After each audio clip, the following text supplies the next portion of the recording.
உங்க favourite top cook dupe cook season 2 ஷோவை இப்ப சாட்டர்டே அண்ட் சண்டே காலையில 9 மணிக்கு எல்லாருக்கும் முன்னாடி பார்க்க விரும்புறீங்களா? உடனே சன் நெக்ஸ்ட் ஆப்பை டவுன்லோட் பண்ணி சப்ஸ்கிரைப் பண்ணுங்க. சம்பந்தி, என்னோட ஆசை என்னன்னா எனக்கு 2 ப்ராப்பர்ட்டியும் மர்ஜ் பண்ணி பெருசா கட்டணும்.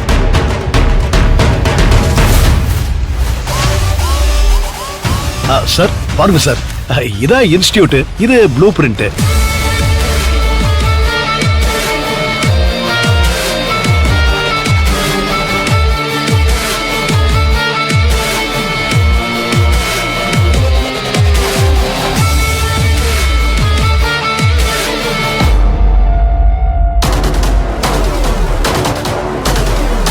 அண்ணி அண்ணி, அவ வரா.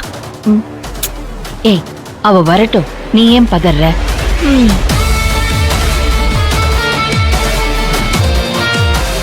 அப்பா காஃபி. தேங்க்ஸ் மா.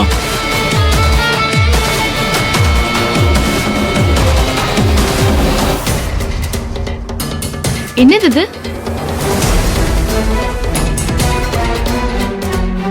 அத்தை,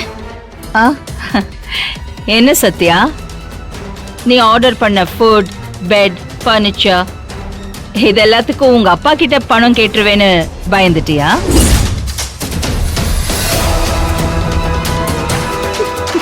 நீ ஒன்னும் பயப்படாத, அதுக்கெல்லாம் நான் பணம் கேட்க மாட்டேன்.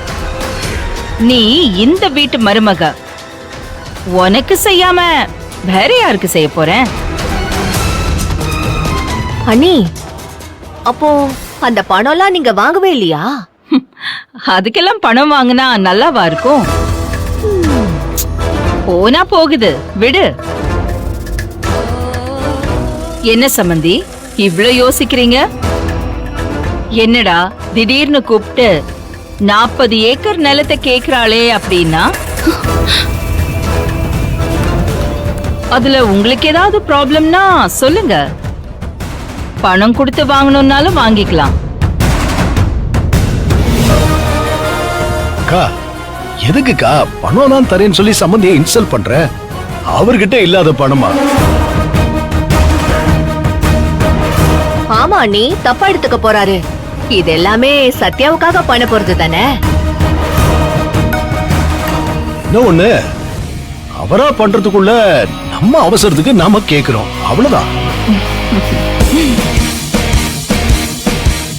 ரெஜிஸ்டர் பண்ணி கொடுக்கறதுல வேற ஏதாவது சிக்கல் இருக்கா சம்பந்தி? அதையும் சொல்லிடுங்க. அது நான் சொல்றேன். அப்படின்னா அது வந்து என்னப்பா வந்து போயின்னு இழுக்கிறீங்க? அத தர முடியாது, சிக்கல்னு இப்பவே சொல்லிடுங்க.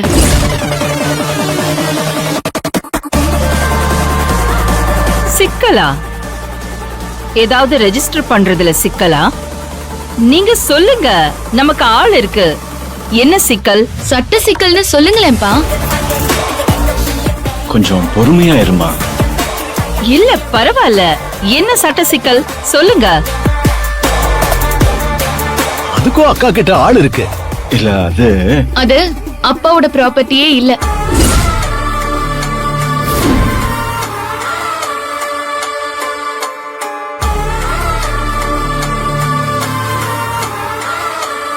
இருமா, நான் தான் சொல்லிக்கிட்டு இருக்கேன்ல. நான் பக்குவமா சொல்லிக்கிட்டு இருக்கும்போது நீ ஏன் பதட்டப்படுற? இல்லப்பா, அதுக்காக நீங்க இவ்ளோ தயங்க வேண்டிய அவசியம் இல்ல. நீங்க உண்மையை சொல்லிடுங்க. என்ன உண்மை? அது எப்படி உங்க ப்ராப்பர்ட்டி இல்லைன்னு சொல்றீங்க? நானும் 4 இடத்துல விசாரிச்சேன், அது உங்க ப்ராப்பர்ட்டி தான். ஏன் சித்தப்பா, அப்ப நீங்க ஏற்காடுல இல்லையா? இங்க இந்த வேலை தான் பாத்துட்டு இருந்தீங்களா?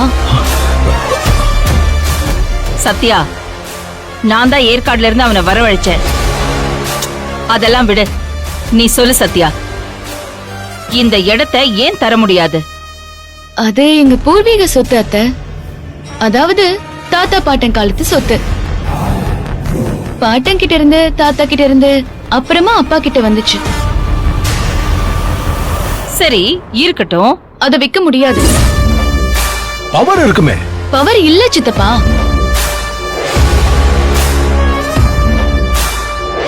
ஏன் ஏன்னா அந்த சொத்து எனக்கு பிறக்க போற குழந்தை, ஐ மீன் இவரோட பேரனுக்கோ பேத்திக்கோ எங்க தாத்தா சொத்து போகணும்னு பத்திரத்துல இருக்கு.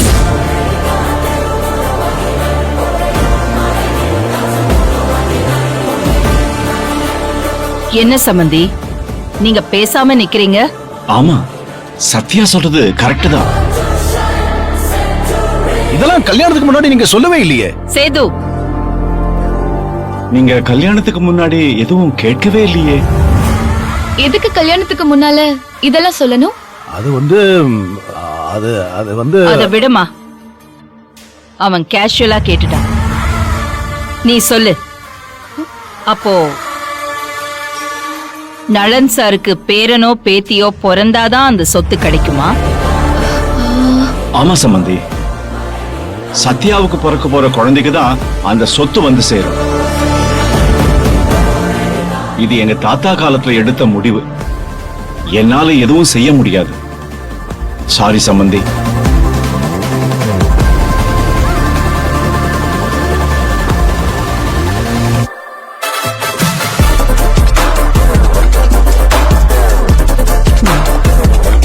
சரி சம்பந்தி, நீங்க கிளம்புங்க, நாங்க யோசிச்சு சொல்றோம். சரி, நான் வரேன் சம்பந்தி. அப்பா, நான் வாசல் வரைக்கும் வரேன். இல்லம்மா, பரவாயில்ல, நம்ம அப்புறம் பேசலாம்.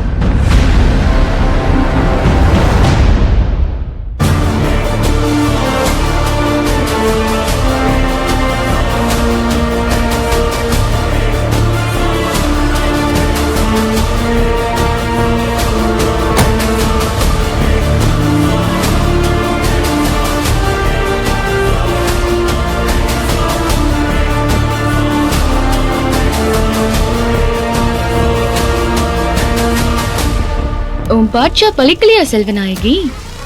அடிப்பட்ட புலி மாதிரி அப்படியே டென்ஷனா இருக்கியே. இவ்ளோ சொத்து வச்சிருந்தோம், அடங்கலையே நீ. அடுத்தவங்க சொத்தை ஆட்டைய போடதான் ஆசைப்படுற. நாங்க எப்ப எப்படி உன்னை மடக்கிறதுன்னு பாத்துக்கிட்டே தான் இருந்தோம். நீயே சிச்சுவேஷனை ரெடி பண்ணி உன் வாயை கொடுத்து கெடுத்துக்கிட்ட. அடுத்ததா உன் வாயாலேயே எங்களுக்கு ஹனிமூன் ரெடி பண்ணணும்னு சொல்ல வைக்கிறேன்.